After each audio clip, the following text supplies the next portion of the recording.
ونزلت عليهم السكينة আর ওই জায়গার ভিতরে আল্লাহ পাক রব্বুল আলামিনের সাকিনা মানে শান্তি, আল্লাহ পাক রব্বুল আলামিনের শান্তি ওই জায়গার ভিতরে বর্ষণ হইতে থাকে। বলেন সুবহানাল্লাহ। আর জোরে চিল্লায় বলেন সুবহানাল্লাহ।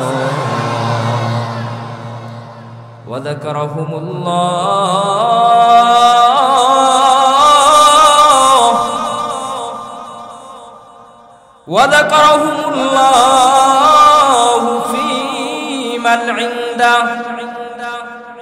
আল্লাহ পাক রব্বুল আলামিন এই ময়দান সম্পর্কে তার নিকটতম ফেরেশতা এবং নবী রাসূলদের সাথে মুযাকারা করেন, জিকির করেন।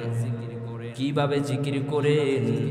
আল্লাহ তাআলা ফেরেশতাদেরকে ডাকিয়া ডাকিয়া বলে, ও ফেরেশতারা, তোমরাই তো বলেছিলে আল্লাহ মানুষ বানানোর কোনো দরকার নাই, ওই মানুষ তোমার ইবাদত করবে না, ওই মানুষগুলো তোমার নাফরমানি করবে। আল্লাহ যেমন ভাবে তুমি জিন জাতিকে বানাইছিলা তোমার ইবাদত করার জন্য, ওই জিন জাতি তোমার নাফরমানি করেছে, ওই জিন জাতিকে তুমি ধ্বংস করিয়া দিয়েছো। ও আল্লাহ, এখন আবার তুমি মানুষ জাতি বানানোর আকাঙ্ক্ষা করতেছো, ওই মানুষও তোমার ইবাদত করবে না, ওই মানুষগুলো তোমার নাফরমানি করবে। আমার আল্লাহ তাআলা ডাকতে আবার, এ ফেরেশতারা কোথায়? একটু ওই সিন্নির চর জামে মসজিদের দিকে তাকায়া দেখ।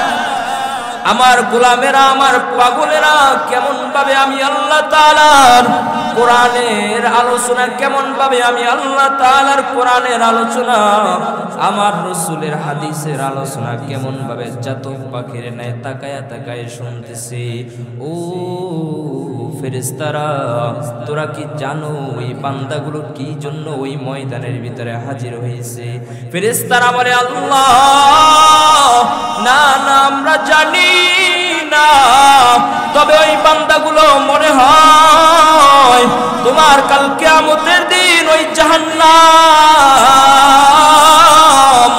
ওই ভয়ঙ্কর জাহান্নাম থেকে মুক্তি পাওয়ার জন্য, ওই জাহান্নাম থেকে মুক্তি পাওয়ার জন্য, জান্নাত পাওয়ার জন্য ওই ময়দানের ভিতরে হাজির হয়েছে। বলেন সুবহানাল্লাহ।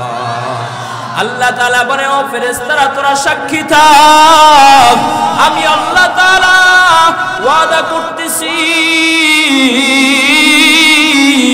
ওই ময়দানের ভিতরে যেই বান্দাগুলো আমি আল্লাহ তাআলার কোরআনের আলোচনা শুনতেছে, যেই বান্দাগুলো আমার নবীর হাদিসের আলোচনা শুনতেছে, শেষ পর্যন্ত কোরআনের আলোচনা শোনার পর যেই বান্দাটা খালেস তওবা করে বাড়ি ফেরত যাইবে, আমি আল্লাহ তাআলা তার জিন্দেগীর সকল গুনাহ মাফ করিয়া জান্নাতি ওয়ালা বানায়া বাড়ি ফেরত দিয়া দিব।